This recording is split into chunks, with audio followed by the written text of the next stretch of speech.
Well, here you have it, folks. YouTube has finally given us their stance on the Sniperwolf Jacksfilms situation. You know, the situation where one of the largest, most prominent creators on the platform, Sniperwolf, doxed another prominent creator, being Jacksfilms, doxing as in giving away his personal information, his address, his home, where he lives, doxing in the state of California, which, thank you to my lovely viewers in the comments who point out, is actually full-on illegal, not just discouraged like it is in a lot of other states. Also, a quick thank you to Vastnum for sending me this information so that I can go ahead and make a video on it, because we've all been dying to figure out how this would end. So welcome back to Words of Paradise. I'm your host, Leon Idol, and we're going to go over this video that talks about the stance YouTube has taken from somebody who is a much larger creator than me and probably has a lot more correct inside information. We're going to go over that. I'm going to give my thoughts, but beyond just going over the Sniperwolf stuff, I'm going to say, you know, what I think this means for YouTube going forward and what it means for some other creators who have been removed from the platform before for off-platform behavior. It's going to get interesting. So before we get to this video, please do subscribe. I'm trying to get to the 2,000 subscriber mark before the end of the year, and with less than 350 subscribers to go, that's looking incredibly doable. So, you know, you click on me, you get the nerdy news every day, you get some live streams, you get some great information. It's a win-win for everybody. Let's get to the video, shall we?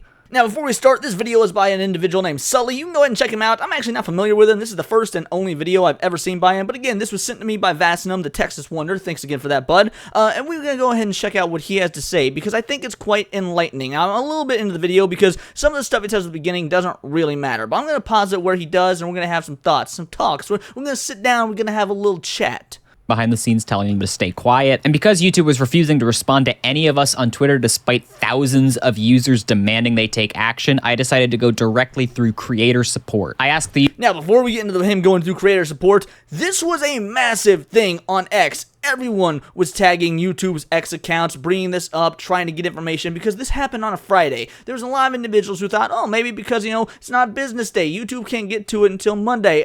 No, here we are on Thursday, and we're getting some information. Really, this information came out on Wednesday, but the point is, they had time to do something on Monday and Tuesday when they came back, and frankly, they probably had some things they could have done on the weekend, even though that's out of normal business hours, for situations like this. We're about to learn that, no, this is just sort of a special case because it's Sniperwolf and she's a large creator. YouTube representative for some clarifications on user guidelines, proposing the situation that someone on YouTube has been making jokes about me. Am I allowed to drive to their house, post their address on my Instagram, and incite followers to do the same, since I'd be doing so off platform? And the official response I got back was that, regarding on the things that you do outside of YouTube platforms, I apologize as I cannot provide any details since YouTube is not allowed to meddle if it is outside of our scope. Whoa. Hold on now.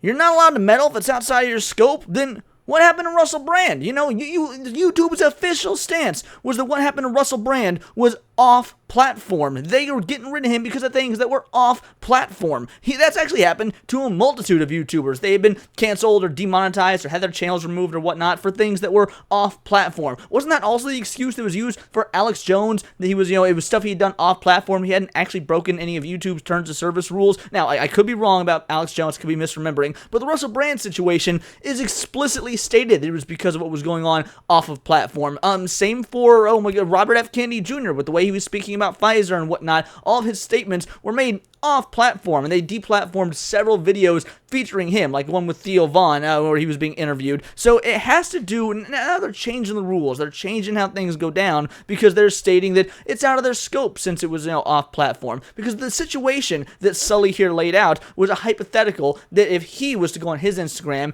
and dox somebody else, and YouTube's saying, that's perfectly fine. So that's the loophole. They're going to change the terms of service to protect Sniperwolf, and let's go on and see what he has to say.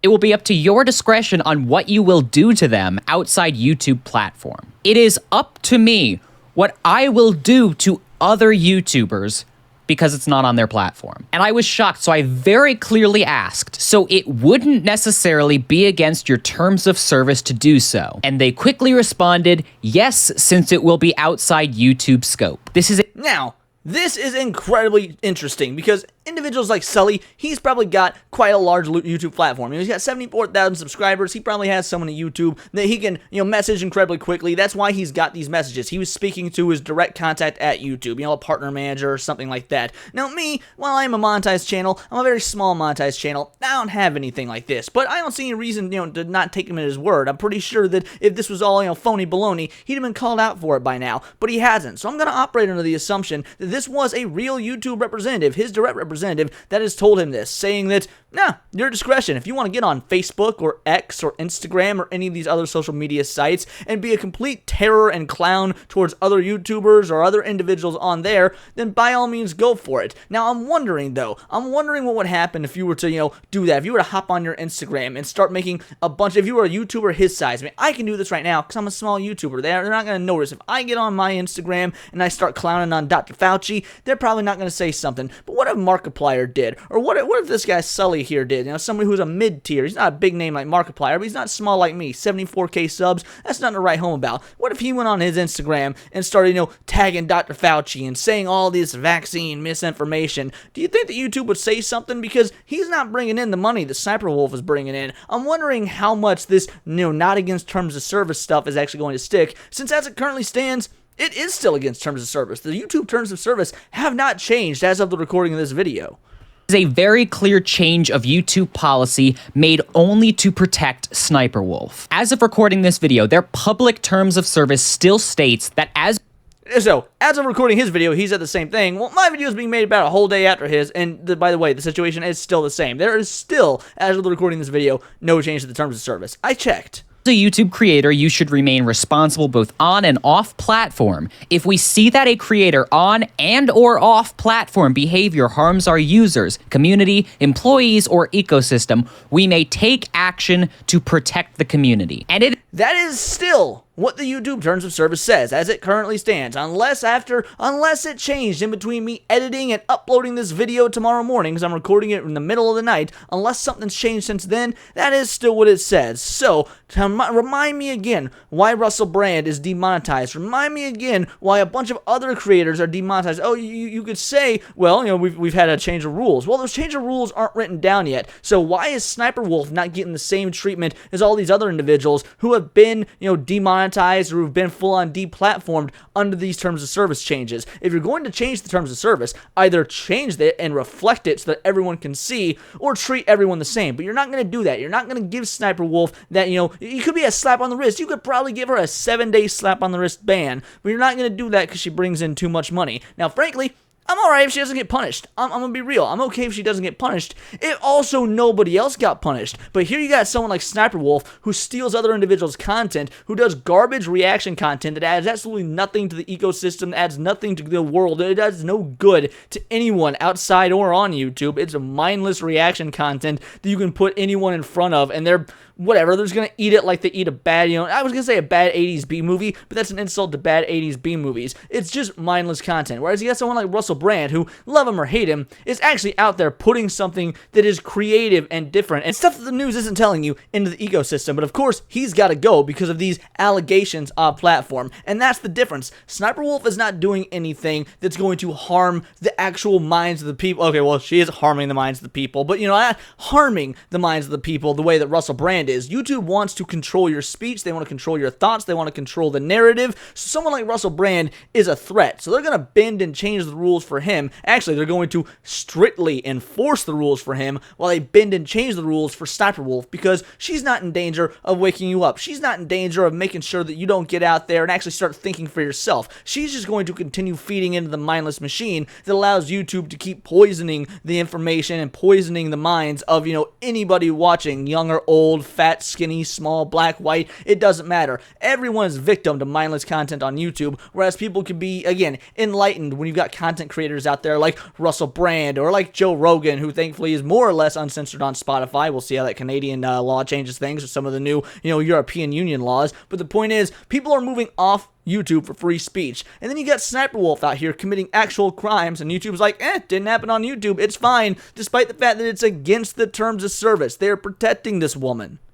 It is not unheard of for YouTube to take action and suspend YouTubers for their off-platform behavior. A case that everyone's been referencing has to do with a YouTuber named Ackman, who on Twitter jokingly tweeted that he was going to dox YouTube employees, and YouTube very quickly suspended all monetization on his account. And they publicly stated at the time that the reason he was suspended from the YouTube Partner Program was because of his now deleted tweet threatening to dox the families of YouTube employees and creators. So there you go. Let's say you didn't like my Russell Brand analogy because you don't like the fact that, oh, Russell Brand's giving misinformation. He told people not to get vaccinated. Let's say you're that deep in the echo chamber. Well, then here's a perfectly innocuous situation where someone made a joke on Twitter and they got their account demonetized. And if you didn't notice how many subscribers that the Atman had, almost 2 million. So yeah, clearly a smaller channel than Sniperwolf, but still pretty high up there in the numbers. Probably brought in a fair amount of YouTube revenue for them as well. Now, obviously, he's no 35 million like Sniperwolf, but I can't imagine getting to the 2 million subscriber mark, or even the 1 million subscriber mark is easy. So I bet those people in the millions and higher are bringing in YouTube a fair amount of money. But because he jokingly talked about doxing YouTube, people who work for YouTube, people who actually work at the corporate office, the administrators, the people behind the scenes, he made a joke about doxing them, boom, account gone. Which goes to show YouTube only cares about themselves, and again, controlling the narrative if we want to loop back to Russell Brand. But now when you got someone, one of their other creators, and it's off-platform, all of a sudden they become hands-off. They ain't no helicopter papa. I don't think this is going to go down the way YouTube wants it to. YouTube has made it abundantly clear over the past few days they no longer care about the safety of their creators. If any YouTube creator of any size can be doxxed and harassed just for voicing an opinion, this is no longer a safe platform for us to use. I've been critical of YouTube in the past, but in the back of my mind, I always felt that they were truly trying to do what they felt was right for the creators.